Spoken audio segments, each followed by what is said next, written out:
If all supervisors could go ahead and take your seat, I'll go ahead and call this special order session of the Winnebago County Board of Supervisors to session. If you could please press your attend button as well as to silence any cell phones.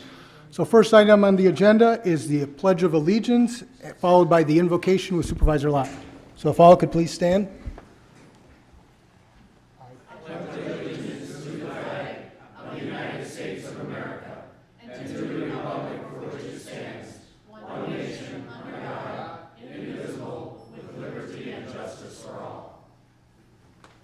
Supervisor Locke?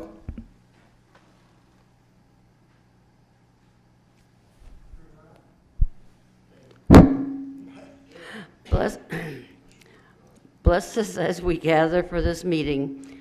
Guide our minds and hearts so that we will work for the good of our community. Amen. Amen. My voice sounds like it's going away at the end. I'll now call on Supervisor Robel for a motion to adopt the agenda for this evening. Yeah, thank you, Mr. Chairman. I'll move for the approval of this evening's amended agenda. There's a motion and a second. We'll do a voice vote. All those in favor say aye. Aye. Opposed? Motion carries unanimously. Moving on down to the next item on the agenda, which is the public comments. This is a time for all persons to have an opportunity to speak on any item on the agenda or any item in relation to anything with county board business. Is there anyone who would like to speak? Is there anyone who would like to speak on anything on the agenda or anything dealing with county board business? Okay, we'll go ahead and close that portion of the meeting. So moving right down to reports from committees, commissions, and boards. Supervisor Norton? No? Okay, anyone else? Supervisor Egan? Thank you, Mr. Chairman. I felt very honored to represent Winnebago County at the Wisconsin Counties Association meeting last Friday. We are in the eastern part of East Central, which consists of Dorr, Kewaunee, Brown, Manitowoc, Calumet, Sheboygan, Fond du Lac, and Outagamie County. And this, you have, this group comes together every 2 years, and they have a representative from each county to go ahead, which becomes, they're the only ones that can vote, and I was asked to go ahead and do this by our county chair here. But before we go into that so much, they do many things, and one of the things that they're doing now, because you've gone ahead and you've all heard of the bills and that's been passed, well, the legislator is not going on. They have what they call study committees, which any one of you, if you'd like to get on there, you should get your name in there. That don't mean you're going to get on, but they'll consider you. And one of the things that I thought, the very first thing on the top was dark stores.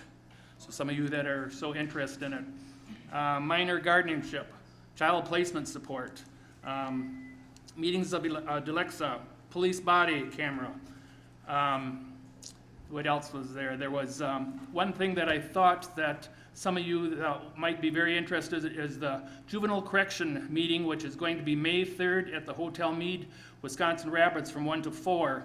There's already 120 people registered for that. They're going to be talking, Lincoln Hill's going to be closed, and they're thinking about having like 5 other places. And this is a place like if we're interested, you're interested in some place in this area, this is where our voice can be heard.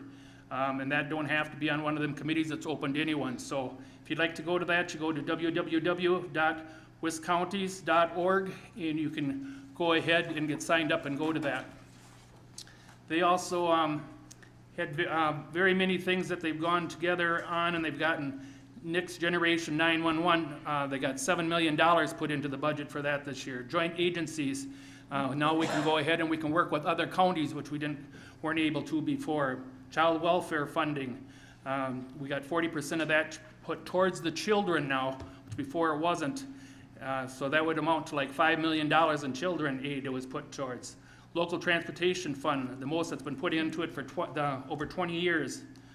Conservation was $13,000 was ponied up for everyone. The grant for veterans, you can get between $8,500 and $13,000 depending on your population. So there are many things that this group does to work with our legislators. And I think this is very interesting. It's the first time I've ever been to it. I know David has been to it and some of the other ones possibly.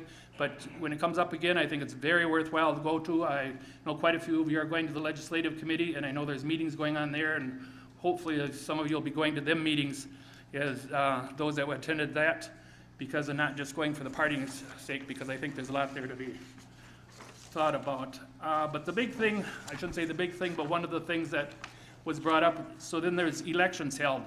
And then like for delegates for Wisconsin counties, there's 2 of them, and it got to be Alan Beekle from Fond du Lac and Tom Wagner from Sheboygan for 2 years. But 4 years is the insurance group, and this year it's Bill Burrow from Calumet, Tony Wagner from Sheboygan, and David Albrecht from Winnebago. So congratulations, David. So he'll be representing Winnebago County and the county for 4 years from this year. And then, of course, the next big, in NACO, which is the national, is Kirk Gibbs for Marathon. And then, of course, most of you, if you don't know by now, lacrosse is coming up September 23rd through 25th. So if you don't have your rooms and you want to get rooms or whatever, you should get to see Julie, because she's only got so many of them, and that's also, that's the big part of it. That's where they all get together and meet. So I do want to thank you for sending me. It was very well attended. I think there was only one county that wasn't represented there, and so if you get a chance to go, be sure and go, and hopefully we'll see you in September. Thank you, Vice Chairman Egan, and congratulations, Supervisor Albrecht. Next supervisor to speak, Supervisor Finch. Thank you, Mr. Chairman. Last Friday, I went to the program of Rethink. Supervisor Norton brought it up a couple times over the last couple of weeks, and I went to it, and I was really, truly impressed on how they did it and how they operated it. In fact, I was impressed enough that I emailed our chairman and Supervisor Chilo said that, yeah, he would probably allow them to come in for maybe like a 5-minute presentation. There were 3 different groups, and I mean, I was really, really impressed on how well they acted, how well they did it, and I think it's something that the county board here could get little information on themselves. So anyway, thanks, Supervisor Norton. Thank you, Supervisor Finch. Next speaker, Supervisor Wojciechowski. Thank you, Mr. Chairman. I just wanted to let everyone know that the Information Systems Committee will be meeting next week, Wednesday, May 9th at 6:30 at the Winnebago County Human Resources Building. That's 112 Otter Avenue. We will be talking about the paperless resolution that was sent back to committee. So please, if you would like input or have any suggestions, please come to the committee and voice those inputs. We'd love to have you there. Just please send me an email prior, just in case we create another quorum for a different committee. With that, I'll yield. Thank you. Thank you, Supervisor Wojciechowski. Next item is the County Board Chairman's report. Just a few things I want to go over. First of all, Supervisor Buck, as well as Supervisor Rasmussen, asked to be excused tonight. Also wanted to remind everyone that the County Board Tour is coming up. All of you should have received an email last Friday, just kind of letting you know that that was coming around the corner. So that's Monday, May 14th. We do have a tentative itinerary, and we're just kind of finalizing that and making sure that all the departments that we're hoping to be involved with it indeed can be involved. And you certainly will receive that within approximately 1 week in advance. That'll be approximately 8:30 to 3 o'clock on Monday, May 14th. The other thing I wanted to mention, Supervisor Finch already mentioned, but I do want to kind of piggyback on the legislative breakfast. I attended that last Friday as well. There was actually very good attendance from this county board in my view. There were at least 10 supervisors there, as well as a number of department heads. And it was wonderfully done, absolutely wonderfully done. As Supervisor Finch said, there were 3 main topic areas. One was tobacco in parks, the other was alcohol policies in your community, and the other one was eminent domain issues as relate to bike and pedestrian pathways. And so it was broken up into presentations, first of all, on those 3 different areas, and then kind of roundtable discussions about each of those 3 areas afterward. My gut tells me is in the future something will come as a result of that meeting. So just kudos to the health department and the Rethink organizations. Absolutely wonderfully done. Final thing I wanted to add was one of the supervisors came up to me after the last meeting and brought up a very good question, and it was in regards to conducting how we go about our motions and allowing different individuals to speak. In other words, we have a rule in terms of one of our county rules that allows a speaker to speak twice on a different motion. And he mentioned to me that perhaps some folks had been speaking more than twice on a motion. And it was a very relevant question, and I certainly wanted to at least let you all know how I view it, or at least how I'm interpreting the county board rules. And frankly, I could be wrong, but it's how I interpret it. So what our county board rules say, and it's County Board Rule 10.2, and what it says is that a county supervisor should not speak more than twice on any given question. So it doesn't say specifically on a resolution. So the real question is how you interpret the term question. Because of course you could have a motion to approve a resolution, you could have a motion or a question to amend it, you could have a motion or a question to refer it back to the committee. So my interpretation at this point is that it's on any given question, and that's why someone may potentially speak more than twice when there are multiple questions that relate to that original resolution. That's my interpretation at this moment, and certainly if in the future we find differently, we'll have a discussion, but at least I wanted to let you all know my view on our current rule. So the next agenda item is County Board Chairman's appointment. We have two of them tonight. The first one is the Information Systems Committee, and that is a reappointment for Patrick Brennan to the Information Systems Committee. There, just so everyone knows, there is one citizen member that is appointed to the Information Systems Committee, and I'd ask for a motion for approval. There's a motion and a second. Any discussion on that appointment? We'll do a voice vote. All those in favor say aye. Aye.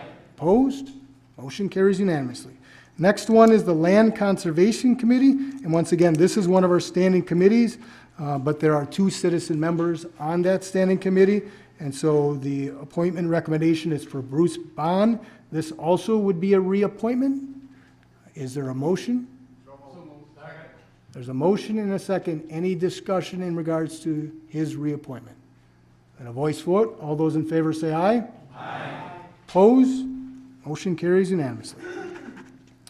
All right, so moving on down to our presentations. We have three of them, as you can see tonight. So the first one tonight is a presentation on roundabout design and performance. We have two individuals here tonight, Doug Senso as well as Brad Severson. They're from R.A. Smith, and they're going to provide a presentation in regards to the roundabouts.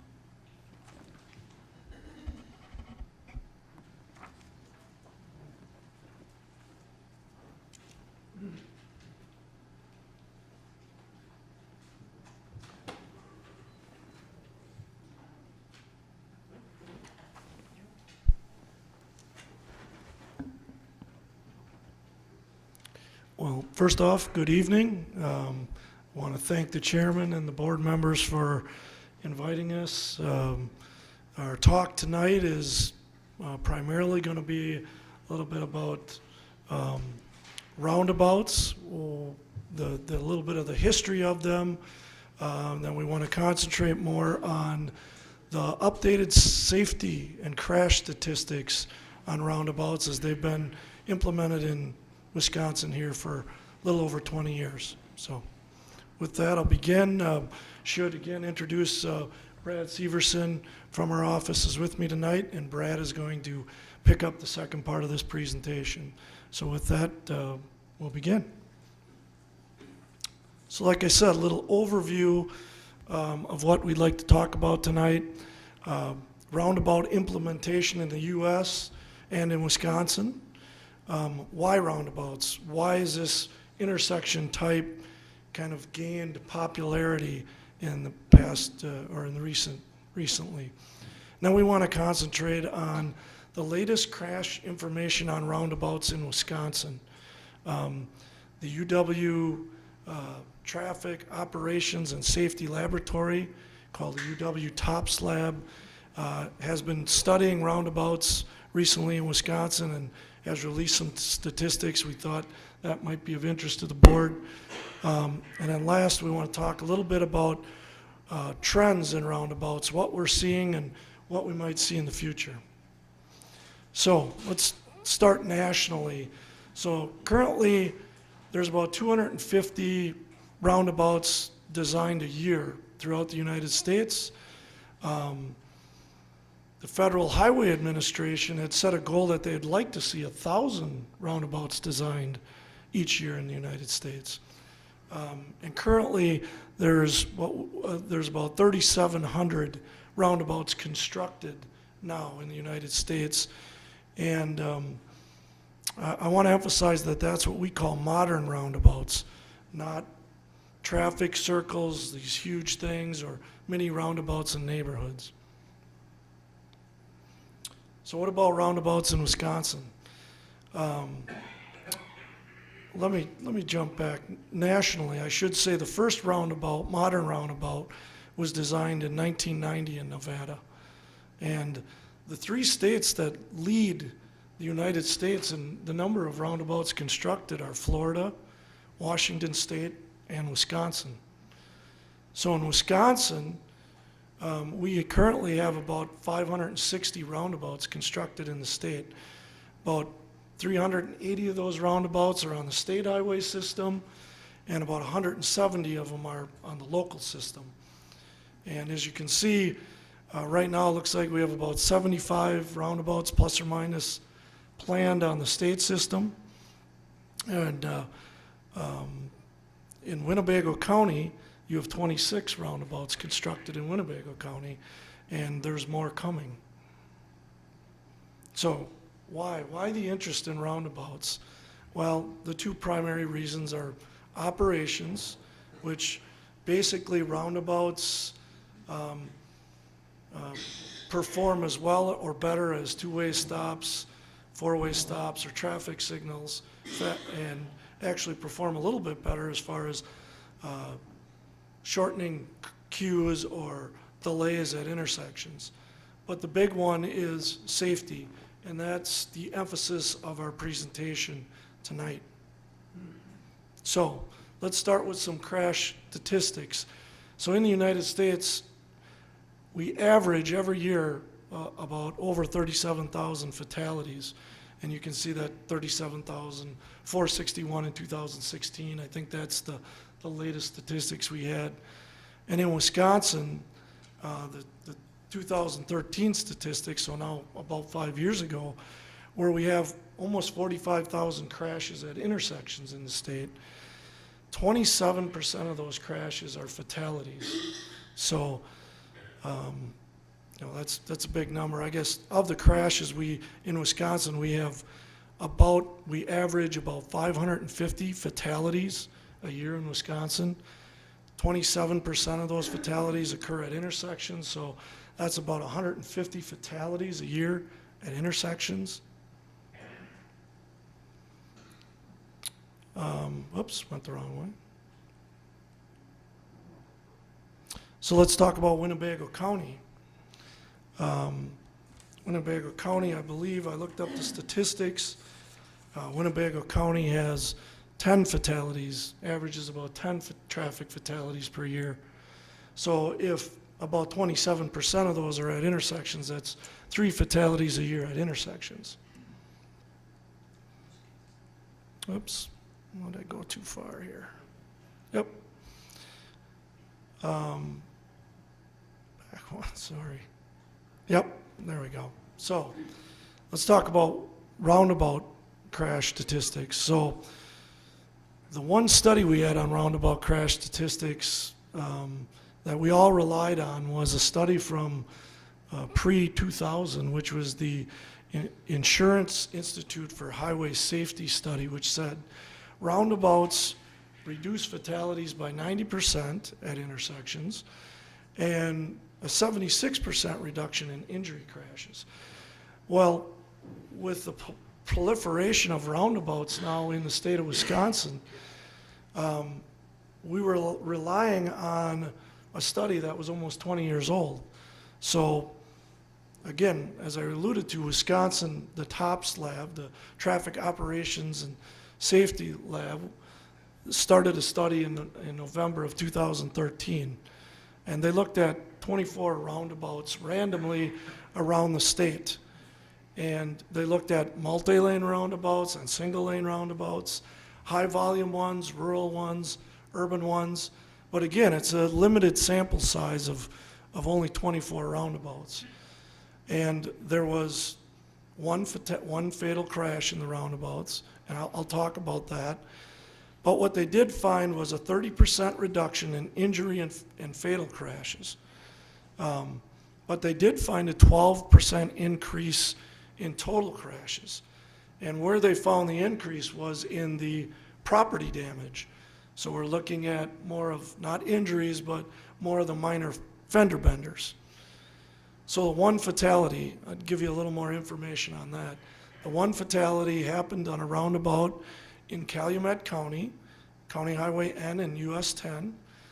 And I'm going to quote the accident report, so this may sound a little strange, but a 24-year-old woman blew out a tire when she broke through the ice on Lake Winnebago and proceeded up County Highway N at a high rate of speed and failed to negotiate the curve going into the US Highway 10 N roundabout, and crashed, rolled over numerous times, and was ejected from the car because was not wearing a safety belt and died. So I don't know if I would even say that that is a roundabout or should be attributed to a roundabout. So a lot going on there. So what we did for the presentation tonight a little bit too was we thought, well, let's look at Winnebago County's roundabouts. Let's look at some of those and how are they performing in light of national or the TOPS lab study statistics. And what we found was pretty much a mirror of what the TOPS lab state study had found, which was there was an increase in total crashes at your roundabouts, but the increase was in the property damage, the minor crashes. There was a decrease in injury crashes, and there was no fatalities either before or after on the intersections we looked at. And what we looked at was 3 years before a roundabout was constructed and 3 years after a roundabout was constructed. And so with that, I'm going to turn it over to Brad, who's going to get into a little bit more of the detail of what sort of crashes do we see at roundabouts, and what are some mitigation measures we're using to deal with those, and then what are some of the trends we see in roundabout design. So Brad? All right, thanks. So yeah, I just want to first cover, some of the crash types that we're seeing that are pretty common in roundabouts, and a lot of these are kind of unique actually to multi-lane roundabouts. We aren't seeing some of these on single laners, but I'll get into that a little more. So a few of the ones that we see a lot are just incorrect lane choice, so people not being in the proper lane before they get into the roundabout. So if you're intending to turn left, you should be in the left lane. If you're turning right, you should be in the right lane. We do see crashes happen when people aren't in the proper lane, and halfway through they realize, oh geez, I need to keep turning here, and then they end up cutting somebody off, and again, those lead to some fender benders and changing lanes in the roundabout. And another big one that we see is failure to yield to all lanes, and again, this is in a multi-laner. So what people don't realize sometimes is if there's 2 lanes circulating, a lot of times those 2 lanes will exit. So what we see a lot of people failing to do is they're thinking that the car in the inner lane is going to keep going around, but they're exiting. So people enter the roundabout and don't realize that, and there again, you get some close calls or some fender benders. So I got some just short videos showing some of these situations. So this first one is somebody changing lanes. So here they were in the wrong lane probably to begin with. You'll see the white car come in the middle lane here and tries to keep going around while the FedEx truck is exiting. The FedEx truck had every right to exit. That's how it was set up. So that white car was probably just in the wrong lane to begin with. So here you see a fender bender that resulted. Here's another video of a similar situation. Here you'll see a vehicle in the outer lane that wants to keep going around while the vehicle in the inner lane is trying to go across. So same kind of situation here. In this case, it was a close call, but again, this is a pretty common type of crash that we see at multi-laners. And again, this is pointing to those statistics that Doug mentioned, that a lot of fender bender type of crashes. So this video is showing the type where it's failure to yield to all lanes. So here the vehicle that you're in is trying to exit, but the truck doesn't realize they're exiting, and the truck pulls in front of them. So I'll let that loop through again. But so this is, in this case, the truck should have yielded because this car was intending to make their left turn and exit here. So the truck was kind of in the wrong there. Should have yielded to both lanes, and they did not. And this one too is again showing the same kind of situation. So here you see the red car entering, should have yielded to those vehicles in the inner lane that are exiting. So this one, again, just a close call. Everybody's going pretty slow. Didn't hit each other, but this is pretty common. So what's being done about that, or what can be done about it? And we kind of look at it as a bit of a three-legged stool, and we'll call it the 3 E's. So there's kind of an education component, so getting people to realize and understand that you need to be in the right lane before you enter the roundabout. You shouldn't be changing lanes. You need to slow down. You need to yield to all lanes. So there's a lot of education material out there. The Wisconsin DOT has a lot of brochures and information on their website about that. Whether people are consuming that, I don't know. It's hard to get that to people, but the DOT is doing a lot of outreach, a lot of information to news outlets and that type of thing. Here you see there's like Appleton has been using some social media to try to reach out to people. Again, time will tell if that's working. People still need to seek that information to be able to absorb it, but that's another outlet to kind of try to reach people on the education side of things. Enforcement's another big part of it, as if enforcement is out there stopping and ticketing or warning people that are not yielding to both lanes or changing lanes, that helps too. If you get pulled over for something like that, and you're probably going to remember that and not do it again. But on the engineering side, there's things that we're trying and learning and improving as well. So one of the things that we're seeing or implementing, this has been done in a few roundabouts up in Appleton. So you see these signs, supplemental signs on the yield to all lanes.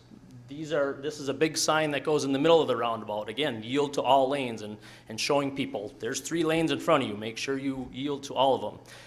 These are relatively new implementations. Again, time will tell if these are being effective or not, but certainly things that are being tried. And we also are working on supplemental pavement markings to help these issues too. So we're always trying to learn and improve this to try to tackle these common issues, which again, all in an effort to get people to slow down, pick the right lane, and yield to all lanes. Those are the biggest causes of crashes and the number of crashes. And again, one thing to remember is, a lot of these common crash types are unique to multi-laners. So that's not to say that single laners don't have any crashes either, but the types we see on there are more related to speed. So people coming in just too fast, not able to negotiate the curves. Sometimes that'll lead to rear end crashes at single laners. We do see that sometimes. And then also just plain failure to yield. I mean, there's obviously only one lane to worry about on a single laner, but that is one of the types of crashes you will see on a single laner. So now I just wanted to get into some of the trends and some of the newer items that are being implemented on some newer roundabout designs. I mentioned that a lot of the crashes and the crash types we're seeing are on multi-laners. So one of the things that helps is if a multi-laner is not needed, don't build a multi-laner right away. So one of the things we're looking at, and this one in particular is in Winnebago County, is CB and Oak Ridge Roundabout. We're looking at an intersection like this where a single laner can handle the traffic for probably the next 10 years, 10, 15 years, but at some point, once the area develops, traffic's going to be big enough to need a 2-laner. But you don't want to tear out what you just built 10 years after it's built. You need to get your money's worth. So what we're implementing on some designs, if it works, is we kind of set it up so it can fairly readily be expandable. So rather than tearing out the whole intersection starting from scratch, you can add on a little bit of pavement and replace a little bit of curb and gutter, and the two-laner will be there when it's ready. But again, there's issues with implementing the two-laner before it's needed. So always best to kind of start as small as you can, but be smart about being able to expand it later. Another thing that you might see in different roundabouts around the state is some accommodations for trucks, and particularly oversized trucks. The DOT has identified oversized, overweight routes, so predominantly state highways that they intend for these oversized vehicles to use. So any roundabouts on those routes are being designed to handle trucks. So some of these are very large trucks. We've designed some that can handle up to 165-foot long bridge beams to get through them. A lot of parts of the state haul a lot of wind tower and parts for wind towers, so there's some massively long loads associated with those. So depending on the intersection and what type of trucks need to get through, there's lots of different techniques that are being used. Some are adding additional truck aprons on the outside. Sometimes we put signs and removable sleeves, so when these oversized trucks come, they can just pop the signs out, they drive over it, pop the sign back in. On this picture you see here, this is one up in De Pere. I don't remember what the manufacturer is here, but they've got some very long loads. I don't think it was them, but so what this one has is actually a gate, so they just drive right through the middle of it, and I think they might even have their trucks have like a garage door opener button to open the gate when they need to come through with their loads. So depending on the situation, what movements they need to make, some very large loads can get accommodated even with the roundabouts. Another recent thing that you may have heard of in the last couple of years is Wisconsin Act 139. This was implemented again kind of with trucks in mind, that any vehicle approaching a roundabout needs to yield to trucks over 40 feet that are negotiating the roundabout. And that's in an effort because trucks, and again, especially at multi-laners, trucks need a lot of room. Most of the time, a larger truck isn't going to be able to stay in their own lane. So this was kind of put in place to enforce or get people to give way to the trucks because they just need more room, and sometimes people don't realize that. Again, I mentioned there's a lot of reference material out there. The Wisconsin DOT website does have a lot of good stuff. I've got the site on there, but if you just search for the DOT and search for roundabouts, they've got a lot of good information out there. Just information on generally driving roundabouts, what to do when an emergency vehicle is in the roundabout and you're driving through it, instructions for truck drivers, how they should be driving the roundabout. So a lot of good material out there.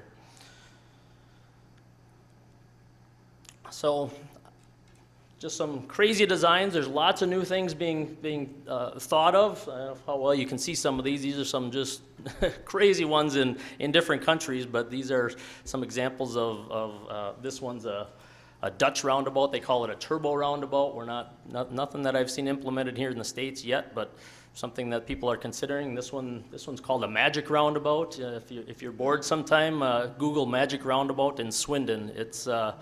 It's basically one giant roundabout with about 6 smaller ones within it. So a very unique situation. I don't think it's anything we do here either. This is another one too that this is a combination of a diverging diamond interchange and a roundabout. So lots of unique things being considered. Some not yet coming to Wisconsin, but maybe these are things we'll see in the future. So I think that wraps up our presentation tonight. We'll stay up here if anybody's got any questions. Thank you both for that information. I do believe we have some questions. If we could take. Supervisor Smith? Yes, thank you, Mr. Chairman. When you're talking about the roundabouts for future expansion, and this goes back to 1974, it's down in Houston, Texas, when we were just first discussing roundabouts in America. And one of the things that we were talking about was making the center extra wide, extra big, so that you would reduce that center to add. That would be the cheapest way to. Now, is that still under consideration? Every intersection is going to be unique. So what you really got to look at is what are the future needs, where are the future needs, and in a lot of cases there's kind of an imbalance. One road might have a lot of the traffic, and you'll see a lot of roundabouts where it's 2 lanes in one direction, a single lane in the other direction. So every roundabout's going to be unique in that respect, whether it makes sense to widen to the inside or to the outside. And I know I've worked on projects both ways, and it just depends where that future traffic need is, if you're going to go inside or outside, so. Okay, then, one other item. This is the crosswalk to the roundabouts. It seems the problem with pedestrian is that the crosswalks are too close to the roundabouts. And the, putting the crosswalks further away from the roundabout to make it safer for a pedestrian. The placement of the crosswalks is kind of intentionally put close there, because that is the location where people tend to go the slowest and tend to watch for, be more mindful of pedestrians. If you think about a normal intersection, the crosswalk is right at the intersection. So it's kind of similar.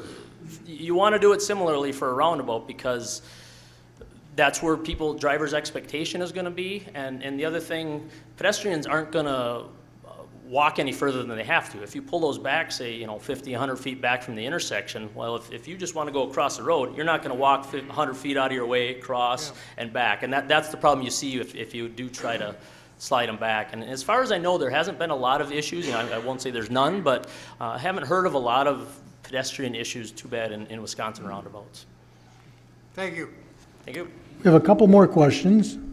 First is Supervisor Finch and then Supervisor Snyder. Thank you, Mr. Chairman. The biggest problem I got with your roundabouts are your arrows.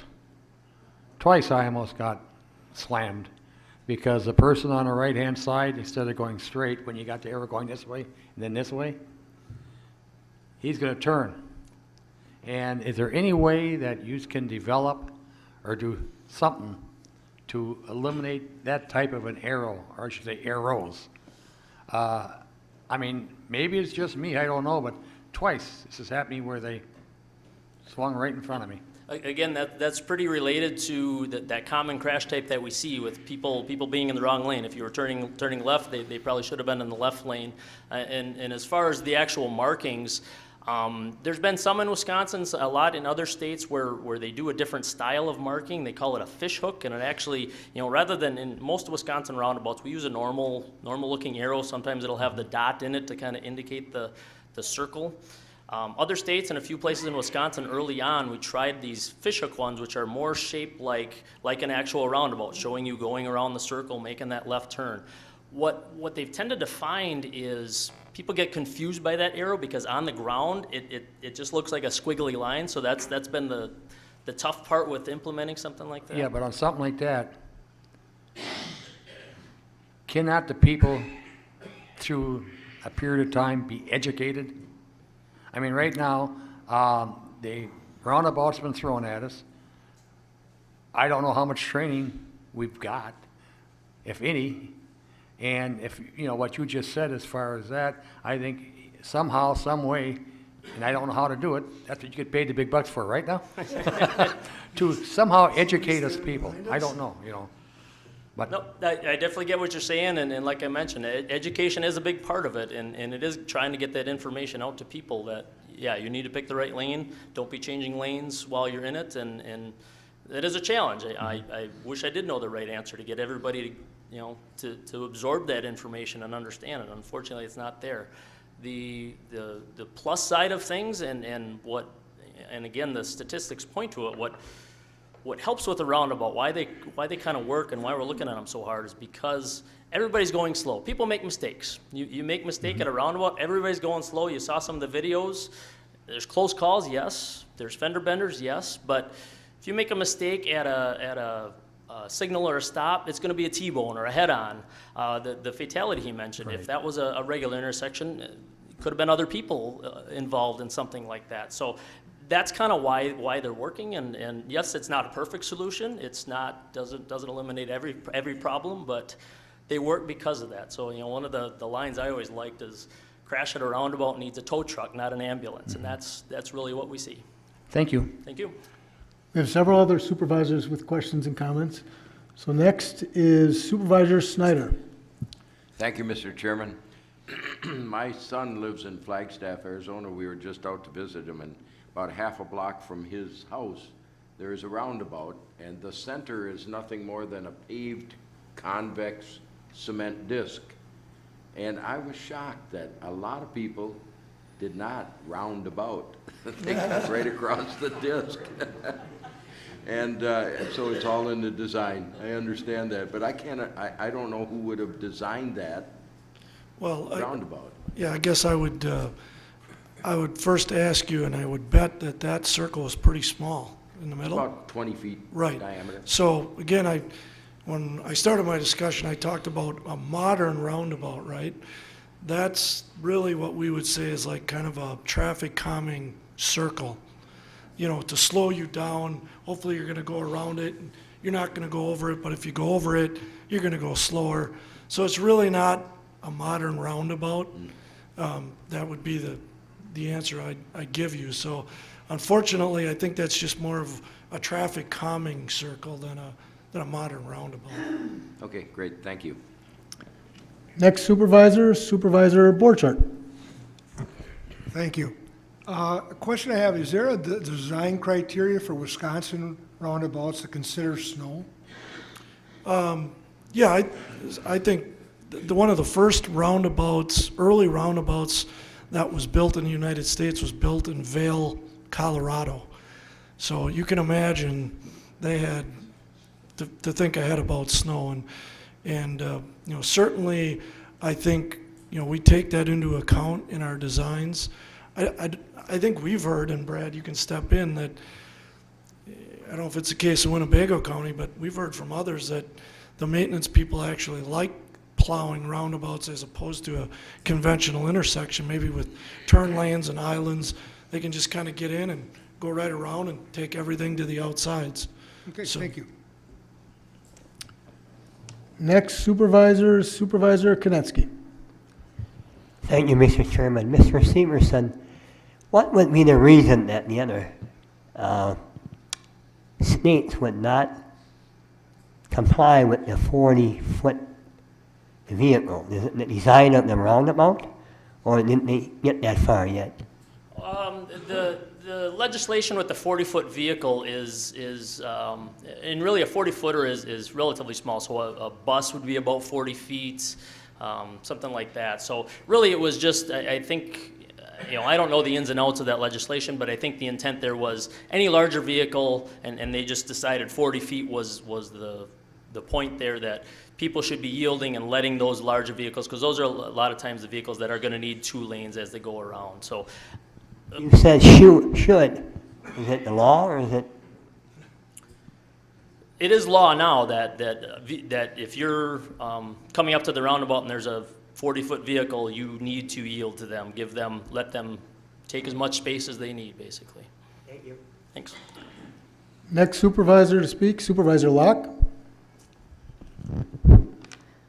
You mentioned the diverging diamond. Is that like the one they're going to put on Oneida Street in Appleton? Yes. Yes. Yeah, and there's just, I think there's going to be one more. I don't think it's open yet in Janesville, right? So That one is. it is open. So there is one in Janesville now. I don't remember what highway it was now. So that's the first in the state. The Oneida will be the second. Those are fairly new, and that's another very long conversation. But those are pretty new. We have 2 more questions and comments from supervisors. Next is Supervisor Eisen. Thank you, Mr. Chairman. You mentioned in your presentation, that the Oak Ridge and CB roundabout will be a small roundabout with expansion in mind. Are you prepared? Do you have additional information to share with us on the progress of the planning? Yes, I can share some information on that. We have passed the 60% plan design milestone. We have submitted the right-of-way plat for final comments, and we hope to deliver that to the County Highway Commissioner June 1st. There was a point where they thought the project was going to be delayed a little bit, but that was overcome, and the project is right back on schedule and should be constructed starting May of next year. So as of right now, that project is on schedule, and I would say about 70% done at this point.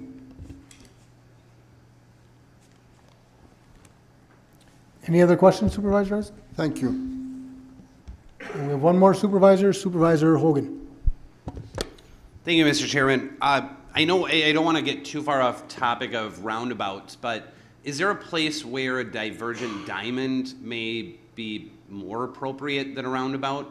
I mean, where would you want one versus the other? I don't certainly want to tout as any kind of expert or know a lot of the ins and outs of diverging diamond, but I think they're generally more applicable where you've got very high volumes at an interchange. At some point, roundabouts can only handle so much volume, and really you're seeing in Wisconsin anything beyond a 3-laner is really pushing it. So I think once you get beyond the needs of what a 3-lane roundabout might be able to handle, then you might be up into the volumes of diverging diamond. And again, I don't know all the ins and outs of safety issues and statistics with the diverging diamonds, when they make sense either. I don't know if they're better where you got very heavy left turn movements. I don't know a lot of that information. I'm sure if you research, there's a lot out there, but my simple explanation would be I think it's when you got higher volumes than what roundabouts would do. There being no other questions or comments, just want to thank you both again for taking the time to come and providing the information. Thank you.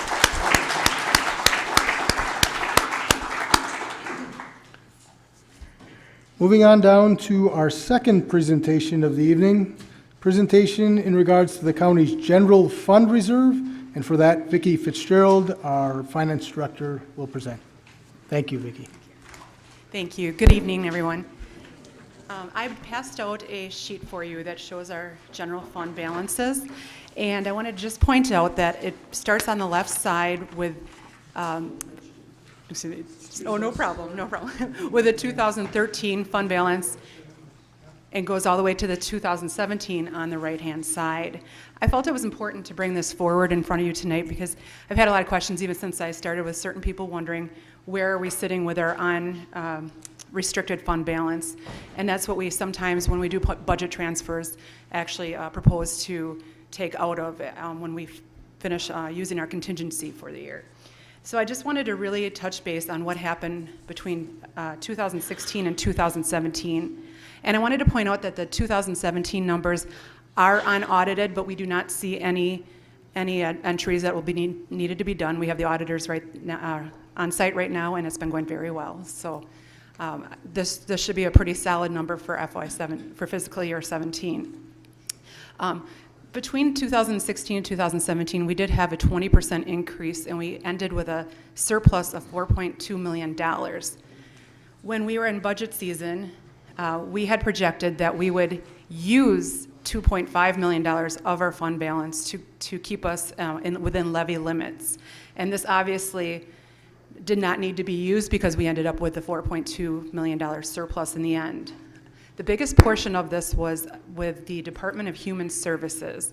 They're in a different fund, and if they have surpluses, it comes back to the general fund.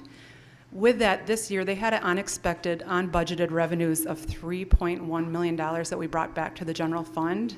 And this had to do with the state coming back to us for 2015 and 2016 to pay us back for a few different items, comprehensive community services, for the Wisconsin Medicaid reporting, and for economic support advanced funding. So I just want you to keep in mind, this is a one-time sort of surprise from the state that they didn't have, we didn't have budgeted and we didn't know about until the state came back to us with that. Also, the Department of Human Services labor was down about $650,000 due to turnover and unpaid FMLA. So that also accounted for that $3.1 million we brought back to the general fund. In addition, in the general fund, our overall labor was down $1.3 million. $900,000 of that was for regular pay, and $350,000 for health insurance premiums. And again, it was mainly due to the position vacancies and staff turnovers. And the other piece the other part that stuck out to me was the capital outlay. We were underspent by about roughly $680,000, but that it does get carried over on budget carryovers to the following year to spend.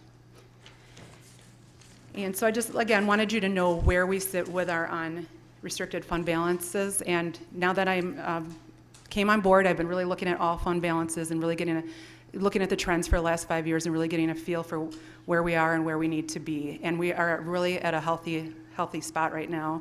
And we, again, haven't even used the fund balances that we've budgeted the last couple of years to use. Does anyone have questions on this or anything I can answer? I do have a lot more detail with me if you need it later as well. Thank you. Thank you. Looks like we at least have one question. Supervisor Powers? Thank you, Mr. Chairman. Yes. Maybe this is obvious to people who know more about budgeting than I do, but is it common that it will go decrease, increase, decrease, increase? Is that a common pattern, or is it just a coincidence? It's just a coincidence. It's whatever happened year over year over year. And again, the numbers I'm showing you are actual, not what we budgeted, but this is actually what ended up happening in the end, no matter how we budgeted it. I hope that helped answer that. Okay. Next question is Supervisor Eisen. Thank you, Mr. Chairman. What is the target maintenance level for the fund balance for the general fund? Sure. I've currently looked back at what Chuck and Mark have looked at in the past to get a feel for it. And what they thought was 1/12 of the total county budgeted expenditures. That is roughly about $152 million for the year that are the expenditures. So about the 1/12 was, I believe, about 14 million. So again, if we looked at that target, it looks like we have more than double that right now. Yeah, so what's the implication for that? Are we going to lower taxes for 2019? And that I have to be careful on as well, for the fact that, remember, these are reserves, and if we continue to use them, they will be depleted. So we have to think about that. I know in budget season there might be things that we're looking at to ask for with maybe self-funded health insurance and so forth. So I think the first thing we needed to do was find out where we're at, and then from there think of where we can go from here. But just wanted you to have that in mind before we get to budget season. Does that help with that? Thank you. Thank you. Next question from Supervisor Shorsey. Thank you, Mr. Chairman. One question is, do you have the number for what that increase or decrease would have been without the 3.1 million and then the other numbers for general labor, et cetera? Sure. Without the 3.1 million, we still would have been about 1.9 surplus. Okay, thank you. Yes. With all the ins and outs. There being no other questions or comments? Thank you very much for providing the information. Thank you very much.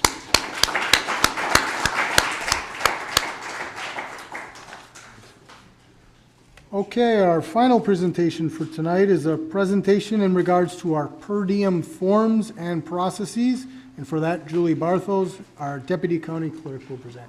Julie? Thank you, Chairman Ramos.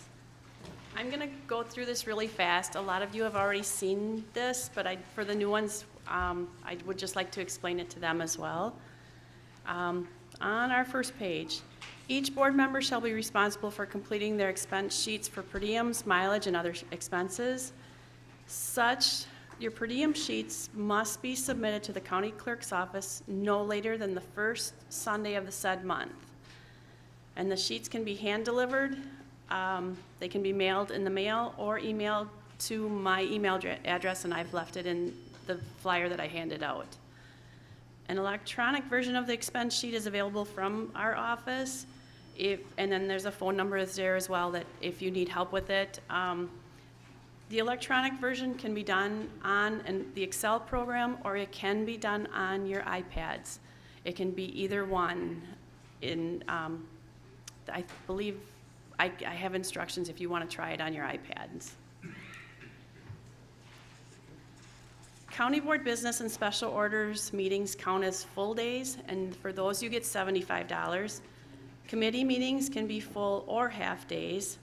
A half day, one or more meetings totaling 4 hours or less is $50. A full day would be over 4 hours and you would get $75. Only one per diem for each day of service as a county board supervisor can be claimed. 2 meetings totaling under 4 hours would constitute a half day. 2 meetings over 4 hours would constitute a full day. All board members shall be paid by electronic funds transfer unless the board member provides a signed affidavit to the county clerk that he or she does not own or possess a bank account so as to allow such electronic payments. The next page is just a sample of the electronic version. The highlighted yellow areas are what you would type into, and then the white areas should be formulated so that it should automatically total your totals. Okay, supervisors are assigned to committees, commissions, and boards. Any county board member may attend without voting privileges any open or closed meeting of any county board committee, board, or commission. The county board chairman can fill in for missing members at any meeting and has voting rights. In the absence of the county board chairman, the vice chairman also has the ability to vote. If you are a member of a committee, commission, or board, the meeting is considered assigned. If you are not a member of that committee, commission, or board, the meeting is considered unassigned. In Winnebago County, supervisors are limited to 30 days for service on committees, commissions, or boards per year. If in excess of 30 days, it must be approved by the county board. How that comes about is you guys fill out your per diems, and then they're turned into HR and to finance. From there, they come to me, and then I record how many meetings you've actually attended. For seminars and conferences, which, as you've heard, there's some coming up, advanced approval is required for attendance at meetings, conferences, or educational seminars. The supervisors need to complete a request to attend conference, convention, or seminar form to attend such meetings. This form needs to be approved and signed by the county board chairman. And then, along with a lot of the conferences, they send along a registration application. This is in here for me so that when I'm putting in your registration for those conferences, I know when you're going, like if there's special meals that you want or special needs that you want. By filling out that registration form, that helps me. The next page is it's a sample of the request to attend form. Okay, for mileage reimbursements and insurance requirements. The maximum state mileage reimbursement rate is 54.5 cents per mile effective January 1st to December 31st of 2018. Supervisors are reimbursed for mileage to attend meetings. Your mileage is round trip. It's not just considered one way. If operating a privately owned motor vehicle, supervisors are required to provide proof of insurance, minimum automobile liability insurance requirements, $100,000 for each person for bodily injury, $300,000 for each occurrence for bodily injury, and $50,000 for each occurrence for property damage. Lodging. The county clerk's office makes reservations for lodging for supervisors to attend conferences. The county will pay for only your rooms, no reimbursement for incidental such as movies, telephone calls, etc. Lodging costs will not be reimbursed for any site within 50 miles of the Winnebago County Courthouse unless approved in advance. Porter services are reimbursable expenses under the county ordinances. For meals, the following schedule consists of maximum reimbursable expenses for meals: $10 for breakfast, $12 for lunch, and $23 for supper. These are the allowable amounts that Winnebago County will reimburse for meals including tips. Meal costs that exceed these amounts may be approved by the authorizing agent provided they are reasonable for the location of the meeting. Submission of meal receipts is required for all meals. I can pretty much promise you if you don't bring your receipts, you won't be reimbursed. Persons attending meetings, conferences, or educational seminars that extend for a full day or a partial day may claim necessary meal expenses per meal as set forth herein. No reimbursement shall be claimed for meals that could have reasonably been consumed prior to departure or following return. Miscellaneous expenses. Miscellaneous expenses would include the following: parking expense, baggage claim, tips, etc. Receipts are required to be reimbursed for these expenses. Tips, other than meal tips like alcoholic beverages, barber or beautician costs, in-room movies, health club fees, and other items not specifically addressed in the county ordinance book are not reimbursable. Health insurance and dental insurance. Upon payment of premiums, health and dental insurance is available for all supervisors. Please contact the Human Resources Benefits Specialist for more information regarding that. And the last page, if you have any questions, please do not hesitate to contact the county clerk's office or the county board chairman. And my advice to you is please keep current with your county board per diem sheets. Thank you, Julie. Questions, anyone? Supervisor Lenz. Just a quick question.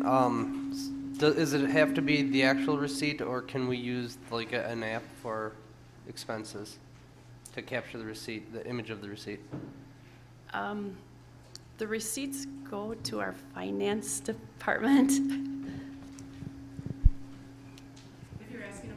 If you're asking about an image, you can send an image as long as it's a picture of that receipt. So that's what you're saying, right? That you're just scanning it in? Yes, thank you. Yes. Supervisor Smith has a question. Just, I might have missed it. When we use our per diem, is that going to be April, is going to be with the $75, or does it start in May? Okay, for April 1st to April 16th is the old, it's $44 for a half a day, $66 for a full day. Starting April 17th with the organizational meeting, that meeting would be $75, and then any committee meetings after that would be $50. Okay, thank you. Mm-hmm. Thank you. Supervisor Locke with a question? I was just curious if you tip the guy to carry your suitcases or bring them up, or do you ask him for a receipt, or? I don't think they have receipts. We haven't had receipts for those, and they've gone through. Just Oh. I don't want to say be careful how much you give, I mean, because not you gonna might give not him be $100 or reimbursed. something, but. Thank you. Any other questions? Supervisor Finch. Thank you, Mr. Chairman. I just want to say, over the years, I've had my problems with my expense sheet. But seriously now, people, I know we got 9 new ones. Julie, she's right there for you. I mean, it's unbelievable how that clerk's office works for us. I mean, we're very blessed to have the people in that office that we do have. So I just want to say, in public, thank you, clerk's office, and thank you, Julie. Thank you. Thank you, Supervisor Finch. So, we have one more question, I think, Julie. I tried. Supervisor Singstock. Thank you, Mr. Chairman. This isn't really for Julie. I think there's one thing that wasn't covered that some supervisors don't understand. If the meal is included in the registration fees, it's my understanding you're not supposed to go somewhere else to eat the meal and charge the county. Some supervisors, I don't think, understand that. Thank you, Supervisor Singstock. There being no other questions, thank you very much, Julie, for the presentation.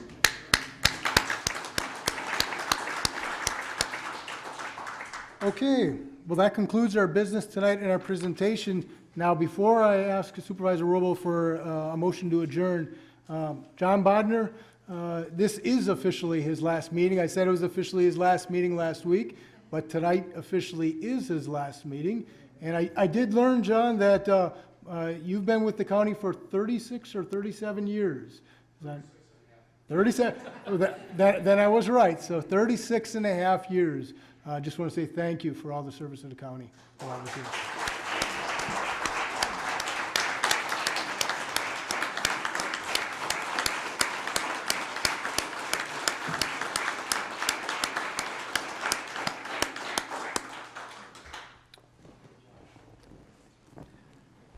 Okay, so I will call on Supervisor Roble for a motion to adjourn.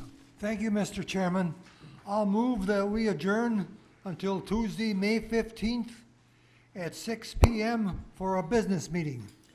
Motion and a second. All those in favor say aye. Aye. Opposed? Motion carries unanimously. We are adjourned. Thank you, everyone.